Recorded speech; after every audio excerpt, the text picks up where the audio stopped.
L'athlétisme, pour ouvrir les news de ce soir. Zone A, la SOA domine les débats. Le samedi dernier, l'Institut national de la jeunesse et des sports a abrité les interclubs de la zone A de la Fédération ivoirienne d'athlétisme.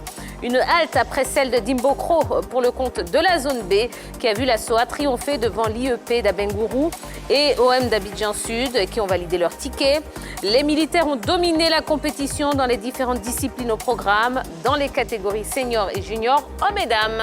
Alors, il y avait au total 12 disciplines dans lesquelles ont compétit les athlètes de la SOA. Il y avait entre autres le 400 mètres air, le lancer de disque de javelot, le 1500 relais, le 4x100 mètres et le 4x400 mètres. Alors, dans les différentes catégories seniors et juniors, la SOA a dominé tant chez les hommes que chez les femmes avec 1607 points pour la SOA qui a occupé le podium. Ensuite, en deuxième position, il y a eu lieu l'IEP d'Abengourou avec 1425 points. Et en troisième position, l'OM d'Abidjan Sud, troisième avec 1264 points. Alors, ce trio de la zone A rejoindra celui de la zone B qui est constitué des clubs de l'EAC de San Pedro, de AST de Boaké et de CN de Dimbokro. Alors, ce sont les finalistes de la zone B qui croiseront les finalistes de la zone A. Alors, les différents interclubs de la zone A et de la zone B ont réuni en tout 649 participants, dont 206 dames et 443 hommes. Alors, la grande finale se passera le 10 avril 2021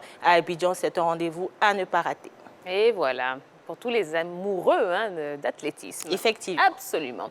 Allez, on poursuit avec du judo. Coupe de détection, le CESCA intouchable. Un mois après la razzia en coupe fédérale, le CESCA a survolé les débats lors de la coupe de détection disputée samedi à l'INJS en remportant 41 médailles, dont 17 en or.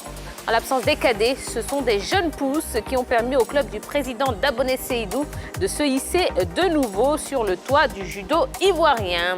Et puis en rugby, la Fédération mondiale va tenter la détection des commotions. World Rugby a annoncé mardi, à l'issue du symposium 2021 consacré à la santé des joueurs, son intention d'avoir recours à la technologie du eye tracking ou oculométrie, une technologie de suivi oculaire pour aider à l'évaluation et à la gestion des commotions cérébrales dans le rugby. Des études pilotes en situation de match vont être menées en région. La santé des joueurs intéresse au plus haut niveau World Rugby avec cette recherche à venir autour des commotions cérébrales. L'instance mondiale du rugby veut mieux cerner ce dysfonctionnement cérébral causé par une force extérieure. Généralement, un coup violent porté à la tête. Le rugby est un sport où on rencontre fréquemment ces traumatismes.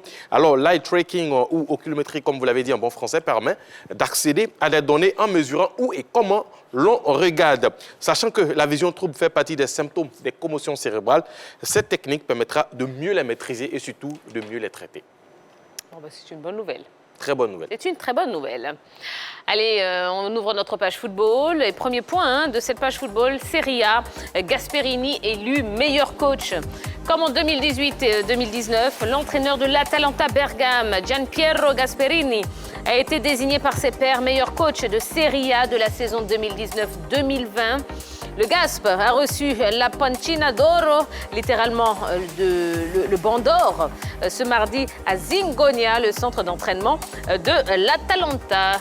Et de 2 pour Gasperini, bien sûr élu meilleur entraîneur de la saison 2019-2020. Bandor, c'est le trophée récompensant le meilleur entraîneur du côté de la Syrie, un trophée qu'il a déjà gagné en la saison 2018-2019. À la suite d'un vote de l'association des entraîneurs italiens, il dit, je cite, « Je dédie ce trophée à tous les Bergamasques », a déclaré le lauréat. C'est vraiment une victoire collective, a déclaré Gasperini. Pour rappel, l'entraîneur de 63 ans, c'est lui qui avait conduit l'Atalanta Bergame jusqu'en quart de finale lors de la Ligue des Champions précédente. Il faut rappeler qu'ils ont été éliminés par le Paris Saint-Germain. Oui, ça a fait plaisir. À 2-1, actuel 4e de la Serie A.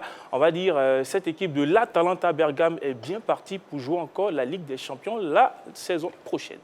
Oui, mais bon, je ne me réjouis pas des vieux souvenirs comme ça. Moi, je suis dans le futur. Ok. Et il y a des nouvelles encore plus réjouissantes pour le futur. Le Bayern Munich. On en parlera ultérieurement. Allez, dernier point hein, de ce LGT News. On va parler du brassard de Cristiano Ronaldo vendu aux enchères. L'un des stewards présents samedi lors du match à Belgrade, lors de Serbie-Portugal, hein, qui s'est terminé sur un joli 2-2, comptant pour les qualifications pour la Coupe du Monde 2022, a ramassé le brassard de la star portugaise Cristiano Ronaldo. Justement, ce brassard hein, qu'il venait de jeter par terre après s'être vu refuser un but.